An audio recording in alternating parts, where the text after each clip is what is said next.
আজকে আপনাদের সামনে একটা আমাদের দীর্ঘদিনের প্রচলিত চিকিৎসা ব্যবস্থা, যে ব্যবস্থার উপরে আমরা খুব এমার্জেন্সি পিরিয়ডে খুবই নির্ভর করি, কিন্তু সেই ব্যাপারে আমি কিছু কথা আপনাদের সামনে তুলে ধরছি।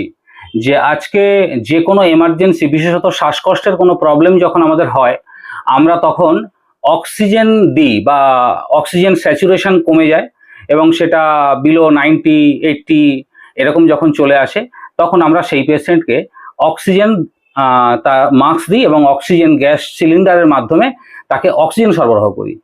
কিন্তু অ্যাকচুয়ালি যদি ভেবে দেখা যায় যে অ্যাকর্ডিং টু সায়েন্স, যে আমাদের যে হিউম্যান বডি, এই হিউম্যান বডি লাংসের মাধ্যমে যে অক্সিজেন গ্রহণ করে, এই অক্সিজেন গ্রহণ করার ক্ষমতা কিন্তু অ্যাকচুয়ালি লাংসের ডাইরেক্ট নেই। আমাদের যে লাংস অ্যাকচুয়ালি কিন্তু এয়ার ইনহেল করার জন্য আমাদের বাতাস গ্রহণ করবে, এবং বাতাসে শুধুমাত্র অক্সিজেন থাকে না, সেখানে 21%-এর কাছাকাছি অক্সিজেন থাকে, 78% নাইট্রোজেন থাকে, এছাড়া অন্যান্য গ্যাস কার্বন ডাইঅক্সাইড থাকে। আমাদের লাংস সেইভাবে ডিজাইন নেচার থেকে যে আমরা অ্যাকচুয়াল এয়ার নেব এবং সেখান থেকে অক্সিজেন অ্যাবজর্ব করব। এটা একটু একটা উদাহরণ দিয়ে বললে ব্যাপারটা খুব ক্লিয়ার হয়ে যাবে। সেটা হচ্ছে যে অক্সিজেন বেশি দিলে যদি আমাদের সুবিধা হতো অ্যাকচুয়াল, তাহলে দেখা যাচ্ছে অন্য প্রাণীর ক্ষেত্রে, আমি এখানে মাছের সঙ্গে একটুখানি তুলনা করব এই কারণে যে জলেও অক্সিজেন থাকে এবং মাছও অক্সিজেন ছাড়া বাঁচতে পারে না। কিন্তু মাছ যে অক্সিজেনটা গ্রহণ করে সেটা হচ্ছে জলের যে ডিজলভড অক্সিজেন। সেই ডিজলভড অক্সিজেনটা 0.5 থেকে 1% মতো থাকে ওয়াটারে, এবং তাকে যদি সেই অক্সিজেনে কিন্তু সে সাবলীলভাবে সারা জীবন বেঁচে আছে, বছরের পর বছর বেঁচে থাকছে। কিন্তু যেখানে বাতাসে 21%-এর কাছাকাছি অক্সিজেন রয়েছে, যদি জল থেকে ডাঙায় তোলা হয় বা যদি অক্সিজেন কোনো গ্যাস ভর্তি কোনো কিছুর মধ্যে কোনো মাছকে রাখা হয়, তাহলে কিন্তু সে বাঁচবে না। তার কারণ কি? তার যে শ্বাস প্রশ্বাসের যে যন্ত্র, যে ফুলকা, এই ফুলকাটা কিন্তু এমনভাবেই তৈরি যে সে কিন্তু জলের ওই ডিজলভড অক্সিজেনটা গ্রহণ করতে পারে। সে কিন্তু বেশি অক্সিজেন দিলেই কিন্তু বেশি অক্সিজেন গ্রহণ করতে পারে না।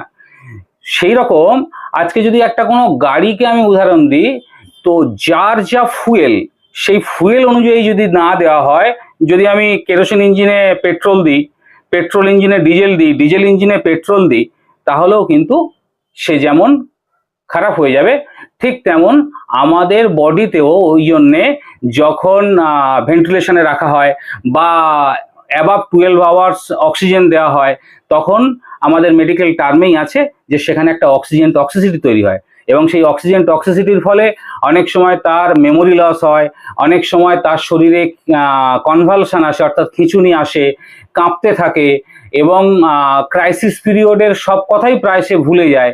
তো ঘটনা হচ্ছে, সুতরাং যদি কখনো অক্সিজেন লেভেল কমে যায়, সেক্ষেত্রে দরকার তার হচ্ছে ফ্রেশ এয়ার এবং সাফিসিয়েন্ট এয়ার, কমফোর্টেবল এয়ার যদি তার আমরা মুখ এবং নাকের সামনে দিতে পারি, সেক্ষেত্রে আমরা একটা ফ্যানের ব্যবস্থা করতে পারি। এবং যদি সেটা করি, তাহলে দেখা যাবে যে একটা ফ্যান যদি মুখের ধারে কন্টিনিউ চালানো হয়, এবং এটা আমি প্র্যাকটিক্যালি দেখেওছি, যে তার অক্সিজেন লেভেল কিন্তু খুব তাড়াতাড়ি within 2 to 3 minutes oxygen level বাড়তে শুরু করে দেবে এবং নর্মালের কাছে চলে আসে। এটা আপনারা পরীক্ষা করে দেখতে পারেন। সুতরাং অক্সিজেন যে আমরা হাজার হাজার টাকা বা অনেক টাকা খরচ করে যে আমরা দিই, তা সেই জায়গায় যদি সাফিসিয়েন্ট এয়ারের ব্যবস্থা করা যায়, অর্থাৎ আর কিছু না, একটা ফ্যান কমফোর্টেবল এয়ার হিসাবে, মানে খুব স্পিডে নয়, মিডিয়াম ফ্লোতে যদি তার মুখের কাছে রাখা হয়, তাহলে দেখা যাবে তার অক্সিজেন স্যাচুরেশন ইমিডিয়েট বেড়ে গেছে। যেমন অক্সিজেন দিলে ইমিডিয়েট অক্সিজেন স্যাচুরেশন বেড়ে যায়, অক্সিজেনের লেভেল বেড়ে যায়, ঠিক সেরকম যদি ফ্যান চালানো হয়, এটা পরীক্ষিত, আপনারা দেখতে পারেন, এবং এর মধ্যে কোনো ভুল তথ্য নেই।